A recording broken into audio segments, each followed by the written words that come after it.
গতকাল রাত আনুমানিক 10টা থেকে 12টার মধ্যে বাংলাদেশ কোস্টগার্ড এবং সিনিয়র উপজেলা মৎস্য অফিসারের কার্যালয় ভোলা সদর কর্তৃক যৌথ অভিযানে এখানে সামুদ্রিক প্রায় 10,140 কেজি মাছ জব্দ করা হয়েছে, যার আনুমানিক মূল্য 1,40,40,000 টাকা।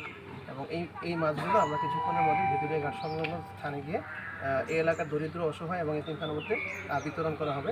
এবং দেশের প্রাকৃতিক মৎস্য সম্পদ, বিশেষ করে সামুদ্রিক মৎস্য সম্পদ রক্ষার্থে বাংলাদেশ কোস্টগার্ডের সহযোগিতায় আমাদের অভিযান অব্যাহত থাকবে।